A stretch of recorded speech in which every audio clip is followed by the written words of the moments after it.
गावात आज वेगळीच गडबड होती. सीमाच्या घरी साखरपुड्याची तयारी सुरू होती.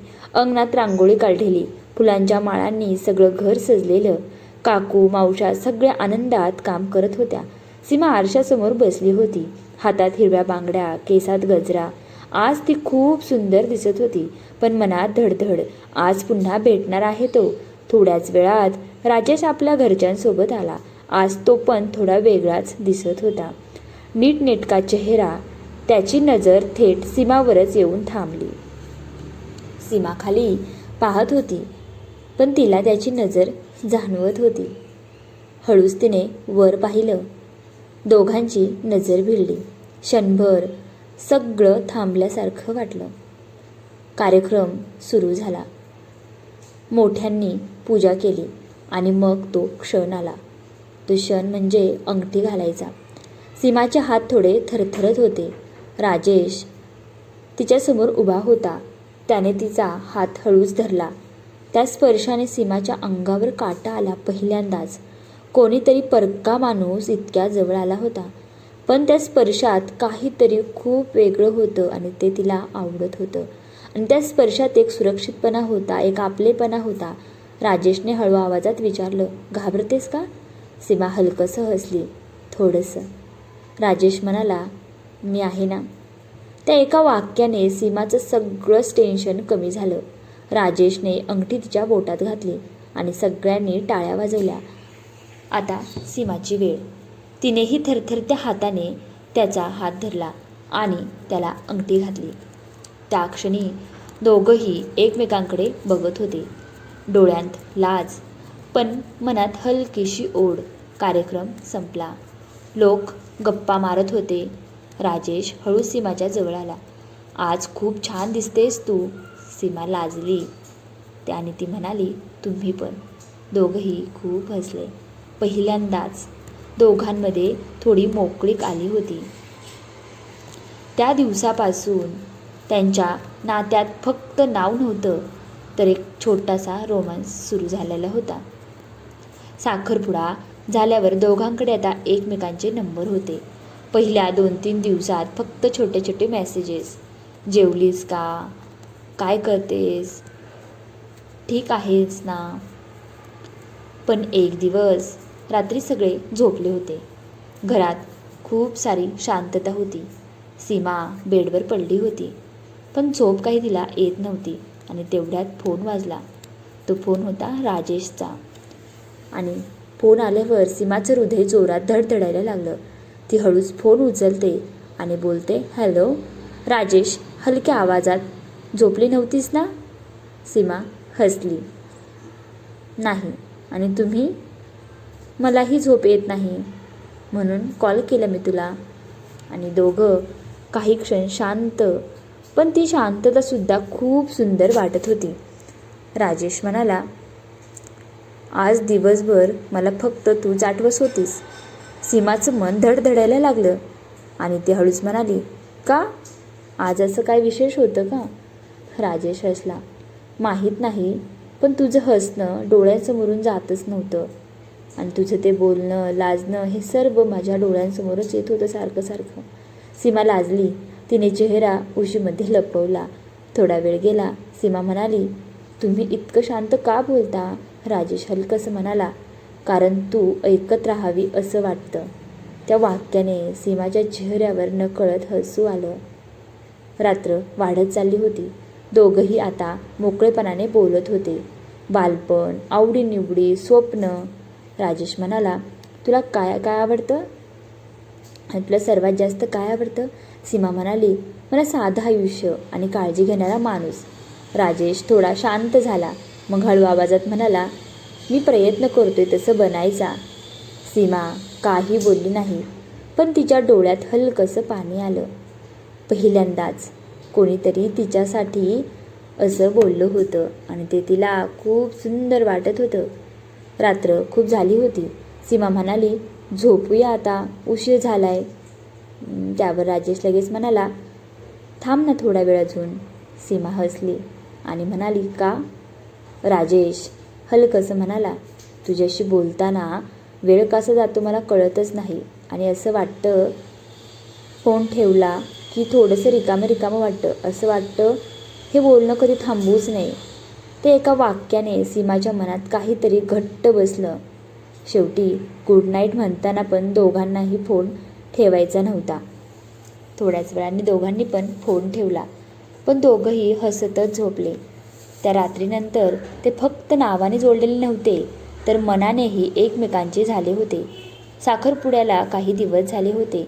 फोनवर बोलणं आता रोजचं झालं होतं, पण समोरासमोर भेटण्याची ओढ मात्र वाढतच चाललेली होती. एक दिवस राजेशने फोनवर हळूच विचारलं, सीमा, उद्या गावच्या मंदिराजवळ येशील का? थोड्या वेळासाठी फक्त. सीमाचं मन धडधडलं. ती थोडी शांत राहिली आणि मग हळू आवाजात म्हणाली, आणि घरी कळलं तर? राजेश म्हणाला, थोड्याच वेळासाठी, जास्त वेळ नाही घेणार मी तुझा, फक्त थोडं बोलायला. दुसऱ्या दिवशी संध्याकाळची वेळ होती. मंदिराजवळ थंड वारा वाहत होता. झाडांची सावली, शांत वातावरण. सीमा तिथे आधीच आलेली होती. हात घट्ट धरलेले. मनात भीती होती थोडा आनंद पण होता. राजेश हळूहळू चालत आला. त्याने सीमाला पाहिलं आणि थोडा वेळ थांबूनच पाहत राहिला. आज ती खूप साधी होती, पण त्याच्यासाठी खूप खास होती. वेळ खूप झाली, वाट बघतोयस? तो हळूच म्हणाला. सीमा हलकसं हसली. नाही, आत्ताच आले. दोघं मंदिराच्या बाजूला बसले. पहिल्यांदा दोघांमध्ये शांतता होती, पण आज ती ऑकवर्ड नव्हती. ती सोयीची शांतता होती. राजेशने हळूच विचारलं, फोनवर बोलताना इतकी मोकळी असतेस, आता इतकी शांत का? सीमा लाजली. तुम्ही समोर असता तेव्हा शब्द सापडत नाहीत आणि काय बोलायचं ते सुचत सुद्धा नाही. राजेश हलकसं हसला. तो थोडा जवळ सरकला. मग आज मी बोलतो, तू फक्त ऐक. थोडा वेळ गेला. वारा हलका वाहत होता. सीमाचा दुपट्टा उडत होता. राजेशने हळूच तिचा दुपट्टा पकडला, तिच्या हातात दिला. त्या क्षणी त्याच्या हाताचा तिला स्पर्श झाला. सीमा थोडी दचकली, पण हात मागे घेतला नाही. राजेशही काही बोलला नाही. हळूच त्याने तिचा हात आपल्या हातात घेतला. क्षणभर दोघांचं हृदय जोरात धडधडत होतं. सीमा हलक्या आवाजात, कोणी पाहिलं तर? राजेश हळूच म्हणाला, मी आहे ना, काही होऊ देणार नाही. त्या स्पर्शात ना जबरदस्ती होती ना घाई, फक्त दोघांचं एकमेकांवर असणारा विश्वास होता, एक आपलेपणा होता. सीमा हळूहळू रिलॅक्स झाली. तिने पहिल्यांदाच त्याच्याकडे सरळ पाहिलं. दोघं काही क्षण फक्त एकमेकांकडे बघत राहिले. राजेश हलक्या आवाजात म्हणाला, सीमा. सीमा म्हणाली, तुला माहिती आहे का, तुझ्याशी बोलायला सुरुवात केली ना, तेव्हापासून माझं आयुष्य थोडं वेगळंच वाटायला लागलं आहे मला. सीमाच्या डोळ्यात चमक आली आणि थोडंसं पाणी देखील आलं. ती काही बोलली नाही, पण तिच्या हाताची पकड घट्ट झाली. त्या संध्याकाळी ना मोठे वाक्य होतं ना फिल्मी संवाद, पण दोन मन हळूहळू एकमेकांच्या जवळ येत होती.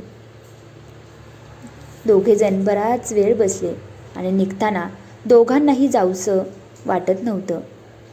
राजेश म्हणाला, पुन्हा भेटूया? सीमा हलकसं हसली. त्या दिवसानंतर फोनवरचं प्रेम आता खऱ्या भेटीत उतरलं होतं आणि नातं ते तर अजून जास्त घट्ट झालं होतं. त्या भेटीनंतर दोघांचं नातं बदललं होतं. आता फक्त बोलणं नव्हतं, एकमेकांची सवय झाली होती. एक दिवस राजेशने पुन्हा भेटायचं ठरवलं. तो सीमाला म्हणाला, आपण पुन्हा एकदा भेटू ना, गावाच्या शेवटी, शेतीच्या बांधावर. संध्याकाळची वेळ होती. सूर्य मावळत होता आणि सगळीकडे खूप सारी शांतता होती. सीमा आली. आज ती थोडी वेगळीच दिसत होती. डोळ्यांत चमक होती, पण मनात थोडी धडधड. राजेश तिच्याकडे बघतच राहिला. आज खूप सुंदर दिसतेस तू. सीमा हसली. तुम्ही नेहमी असंच म्हणता. राजेश हळूच जवळ आला. कारण तू खरंच सुंदर आहेस. फक्त दिसायला नाही तर मनाने सुद्धा आहेस. सीमा काही बोलली नाही, पण तिचं हसू सगळं सांगत होतं. दोघं बांधावर बसले. आज अंतर कमी होतं, खूप कमी. राजेशने हळूच तिचा हात धरला. यावेळी सीमाने हात मागे घेतला नाही, उलट तिनेच त्याचा हात घट्ट पकडला. क्षणभर दोघं फक्त एकमेकांकडे बघत राहिले. राजेश हलक्या आवाजात म्हणाला, सीमा. सीमा म्हणाली, तुला कधी वाटतं का की आपण खूप आधीपासून एकमेकांना ओळखतो? सीमा हळूच म्हणाली, हो, कधी कधी वाटतं की तू माझाच आहेस, खूप आधीपासून. आणि हे नातं आत्ताच नाही आहे, खूप आधीपासूनच आहे असं मलाही वाटतं. त्या शब्दांनी राजेशच्या मनात काहीतरी खोलवर हललं. तो अजून थोडा जवळ आला. आता दोघांमध्ये काहीच अंतर नव्हतं. राजेशने हलक्या हाताने तिच्या गालाला स्पर्श केला. सीमा थोडी थरथरली, पण दूर गेली नाही. तिने डोळे हलकेच मिटले. त्या क्षणी ना शब्द होते ना विचार, फक्त एक खोल शांत प्रेमाचा स्पर्श होता. आणि राजेश हळू आवाजात म्हणाला, सीमा, मी कधीच तुला दुखावणार नाही. सीमाने डोळे उघडले, त्याच्याकडे पाहिलं आणि हलक्या आवाजात म्हणाली, ही गोष्ट मला माहिती आहे, म्हणूनच मी तुझ्याजवळ इतकी निर्धास्त असते. त्या क्षणी ती हळूच त्याच्या जवळ सरकली आणि त्याच्या खांद्यावर डोकं ठेवून शांत बसली. राजेशने तिच्या खांद्यावर हात ठेवला. दोघंही त्या क्षणात हरवून गेले. सूर्य मावळला. अंधार हळूहळू पसरत होता, पण त्यांच्या नात्यात प्रकाश वाढत होता. आता खूप उशीर झालेला होता, त्यामुळे सीमा म्हणाली, आता आपण निघूया. निघताना सीमा थोडी थांबली. राजेश, ती हलक्या आवाजात म्हणाली, आता तुझ्याशिवाय राहणं थोडं कठीण वाटायला लागले. राजेश हसला आणि म्हणाला, अजून फक्त थोडेच दिवस, मग कायमच तू माझ्यासोबत राहशील. आणि सीमाच्या चेहऱ्यावर लाज आणि आनंद दोन्ही गोष्टी दिसत होत्या. त्या दिवसानंतर ते फक्त एकमेकांना आवडत नव्हते, तर एकमेकांत हरवायला लागले होते. रात्र झाली होती. सगळं गाव झोपलं होतं. सीमा खिडकीजवळ बसली होती. चंद्रप्रकाश तिच्या चेहऱ्यावर पडत होता. तिच्या हातात फोन आणि स्क्रीनवर फक्त एकच नाव, राजेश. आणि तिने फोन लावला. हॅलो, झोपली नव्हतीस ना? सीमा हलकसं हसली. तुमच्या कॉलची वाट बघत होते. क्षणभर शांतता, पण ती शांतता आता ओळखीची होती. राजेश तिला म्हणाला, सीमा, आता लग्नाला फक्त काही दिवस राहिलेत. कधी कधी वाटतं खरंच तू माझ्यासोबत असशील का कायम? सीमाचं मन भरून आलं. ती हळू आवाजात म्हणाली, मी पण तेच विचार करते की सकाळी उठल्यावर तुम्ही समोर असाल. राजेश हलकसं हसला. आणि मग रोज तुला उठवायचं.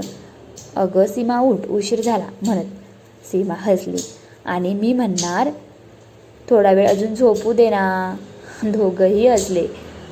थोडा वेळ गेला. राजेश थोडा हळू आवाजात म्हणाला, सीमा, मी तुला एक गोष्ट सांगू का? सीमा म्हणाली, सांगा ना. लग्नानंतर पहिल्या रात्री तू माझ्याजवळ असशील हे विचार करताच मन खूप वेगळंच होतं. सीमा थोडी लाजली. तिने चेहरा उशीमध्ये लपवला. तुम्ही पण ना काहीही बोलता. राजेश हसला. काहीही नाही बोलते मी, खरं तेच बोलतोय. सीमा अजून जास्त लाजली, कारण तू आता फक्त माझी असशील, कायमची. त्या शब्दांवर सीमाचं हृदय जोरात धडधडलं. ती हळू आवाजात म्हणाली, आणि तुम्ही पण माझेच असणार, कायमचं, हे पण काय विसरू नका तुम्ही. क्षणभर दोघं पण शांत झाले, पण त्या शांततेत एक खोल जवळीक होती. राजेश तिला म्हणाला, सीमा, बाकी ते जाऊ दे, मला तू एक गोष्ट सांग. आपण हनीमूनला कुठे जायचं? विचार केलायस का? सीमा थोडी एक्सायटेड झालेली. केला आहे. मला ना डोंगर, थंडी आणि आपण दोघंच असं काहीतरी हवं आहे. एक मस्त थंड ठिकाणी जाऊया आपण. राजेश म्हणाला, मग आपण एखाद्या थंड जागी जाऊ. सकाळी एकत्र चहा पिऊ, फिरायला जाऊ आणि रात्री फक्त आपण दोघंच. तो असं म्हणल्यावर सीमा लाजली, पण तिच्या चेहऱ्यावर गोड हसू होतं. ती हळू आवाजात म्हणाली, तुमच्यासोबत मी कुठेही चालेन. जागा नाही, माणूस महत्त्वाचा असतो. राजेश काही वेळ शांत राहिला आणि मग हळू आवाजात म्हणाला, सीमा, तू माझ्या आयुष्यात आलीस ना, माझं सगळंच पूर्ण झाल्यासारखं वाटते मला. आता मला कोणत्याच गोष्टीची कमी नाही आहे. सीमाच्या डोळ्यात पाणी आलं. ती हलक्या आवाजात म्हणाली, माझ्यासाठी सुद्धा तुम्हीच सगळे आहात. रात्र खूप झाली होती, पण दोघांनाही फोन ठेवायचा नव्हता. पण शेवटी गुड नाईट म्हणताना आवाजात एक ओढ होती. फोन कट झाला. पण त्या रात्री दोघंही एकमेकांच्या विचारात हरवून झोपले. लग्नाला आता फक्त काही दिवस उरले होते, फक्त थोडेसे दिवस, आणि घरात लगबग सुरू झाली होती. नातेवाईक येत होते, गडबड, हशा, सगळं सुरू होतं. पण सीमाच्या मनात एक वेगळीच ओढ होती. त्या रात्री फोन वाजला.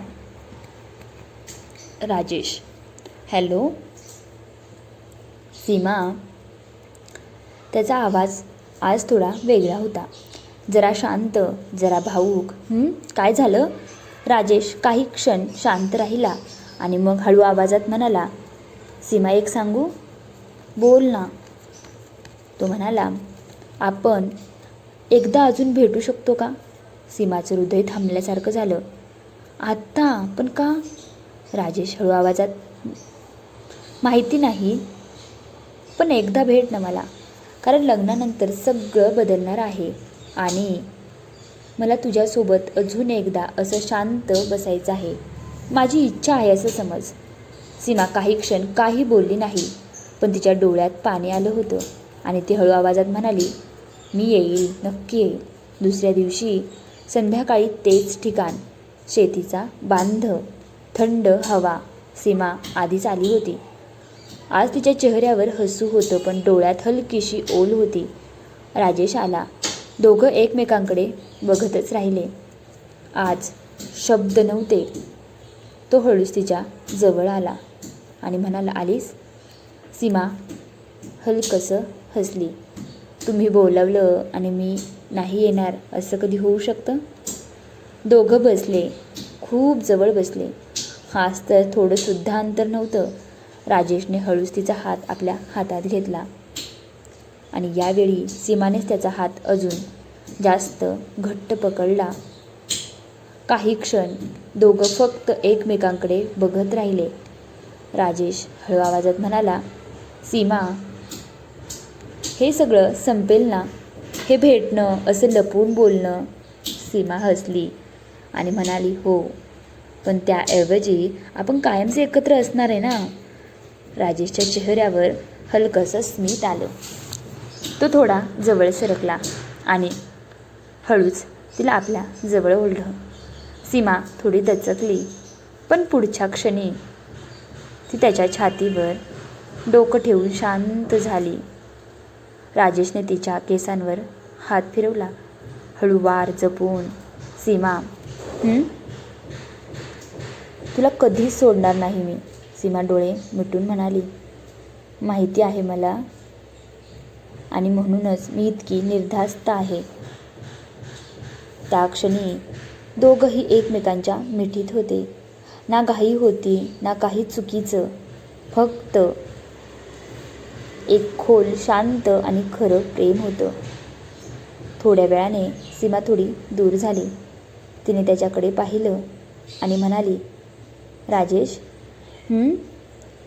आता आपण रोज भेटू शकणार नाही. असं वाटतं की थोडंसं वाईट वाटतं.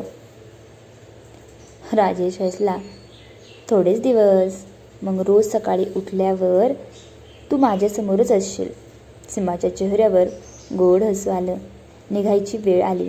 दोघं उठले, पण हात सोडत नव्हते आणि शेवटी सीमा हळू आवाजात म्हणाली, जाऊ दे आता, खूप उशीर झालेला आहे, घरचे वाट बघत असतील.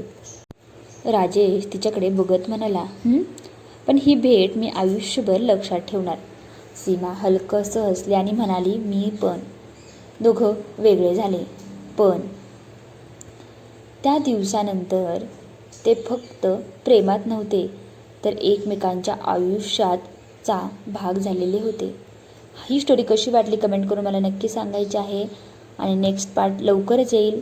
कमेंट करा, व्हिडिओला लाईक करा आणि चॅनलवर नवीन असेल तर आपल्या चॅनल नक्की सबस्क्राईब करा. भेटूया पुढच्या व्हिडिओमध्ये. तोपर्यंत सर्वांना माझ्याकडून नमस्कार.